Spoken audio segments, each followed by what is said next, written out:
সেটা হচ্ছে লন্ডনের পথে জামাতের আমির।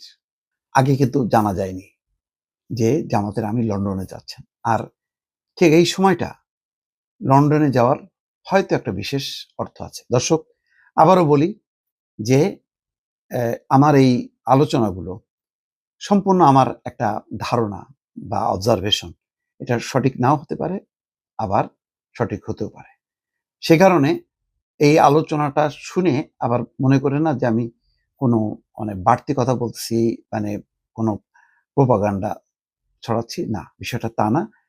কারণ রাজনীতির সব কথা কি আমরা জানি? জানি না। ভেতরে ভেতরে কি চলছে, উপরে একরকম কথা, ভেতরে ভেতরে এখন আরেক রকম কথা। বিশেষ করে সামনে নির্বাচনকে ঘিরে অনেক রকম জল্পনা কল্পনা আছে, অনেক রকম মেরুকরণ আছে, যে মেরুকরণে বোঝা যাচ্ছে যে জামাতের আমির শফিকুর রহমানের নেতৃত্বে একটা মেরুকরণ, আর অন্যদিকে বিএনপির ভারপ্রাপ্ত চেয়ারম্যান তারেক রহমানের নেতৃত্বে আরেকটা মেরুকরণ। এখন এই মেরুকরণটা কেমন হবে? এটা কি পরস্পর মুখোমুখি হবে? আগে যেমন বিএনপি একটা বলয়, তার নেতৃত্বে একটা জোট, আর আওয়ামী লীগের নেতৃত্বে একটা জোট, মুখোমুখি অবস্থান ছিল, এক পক্ষ আরেক পক্ষকে খেয়ে ফেলে। এখন অবস্থা তাই যে অনেকটাই মনে হচ্ছে যে সেই আগের অবস্থার পুনরাবৃত্তি ঘটছে, ভিন্ন রূপে, ভিন্নভাবে। ডাক্তার শফিকুর রহমান, আমি আবারও বলি, অত্যন্ত ম্যাচিউর রাজনীতিবিদ এবং অত্যন্ত সাহসী, উদ্যমী মানুষ। তার কিছু বক্তব্য, তার কিছু বডি ল্যাঙ্গুয়েজ আমাকে সত্যি আকৃষ্ট করেছে। বিষয়টা চিন্তা করেন তো, এমন কি হতে পারে না যে বড় ধরনের একটা ঐক্য হতে যাচ্ছে, যেটা আমরা জানি না। জামাত এখন যে পর্যায়ে আছে, এই পর্যায়ে জামাত কেন বিরুদ্ধে, মানে বিএনপির একেবারে বিপরীত মুখী অবস্থান নেবে? নিলে তার কি লাভ? লাভ নেই। কারণ আন্তর্জাতিক মহল কিন্তু জামাতের পাশে থাকবে না। বাংলাদেশে এখনো পর্যন্ত আন্তর্জাতিক মহল মনে করে যে এটা একটা লিবারেল ডেমোক্রেসির রাজনীতির উর্বর ক্ষেত্র।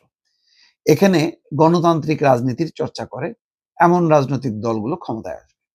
সেখানে জামাত ইসলাম যেহেতু ধর্মীয় একটি রাজনৈতিক দল, সেই দলটি যদি ক্ষমতায় আসে তাহলে ভারসাম্য বিনষ্ট হবে আঞ্চলিক রাজনীতির কথা চিন্তা করে।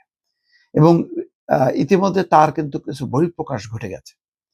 একটা মেরুকরণ ঘটতেছে জামাতকে ঘিরে, আবার বিএনপিকে ঘিরে আরেকটা বলয় তৈরি হচ্ছে সবার অলক্ষ্যে। সেখানে কিন্তু যথেষ্ট পরিমাণ বিপজ্জনক অবস্থায় আছে জামাত।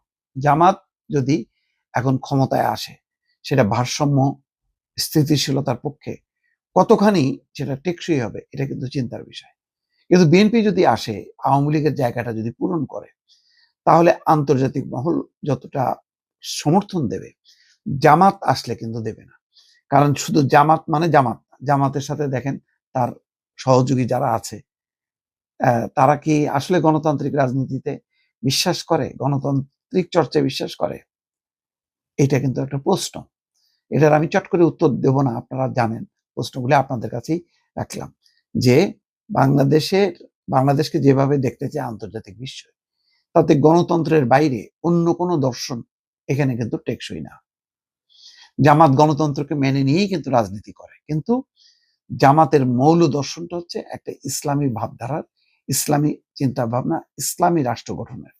সেই জায়গায় গণতান্ত্রিক রাষ্ট্রের সাথে একটা সংঘাত সৃষ্টি হয়।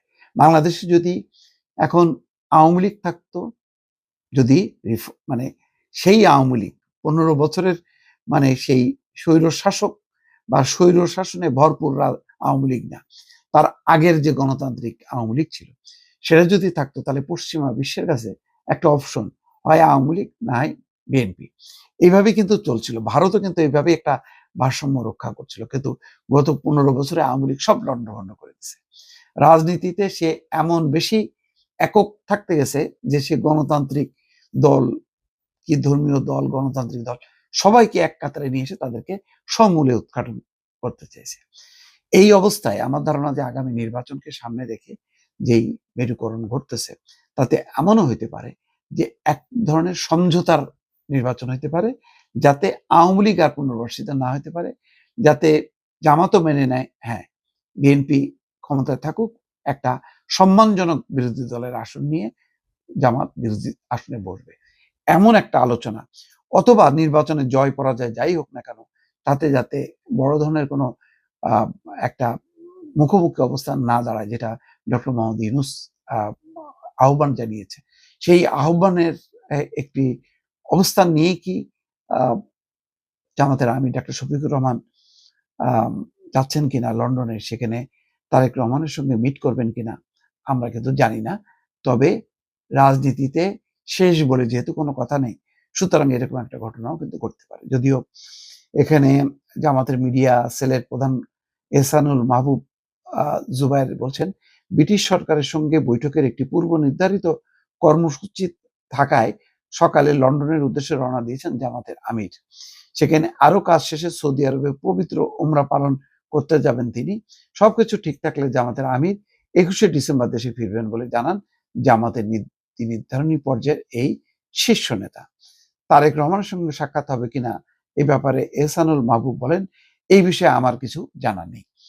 আমি বললাম তো যে সবকিছু জানা থাকে না, অজানা কিছু ধাপ থাকে, সেই ধাপটা খুব গুরুত্বপূর্ণ।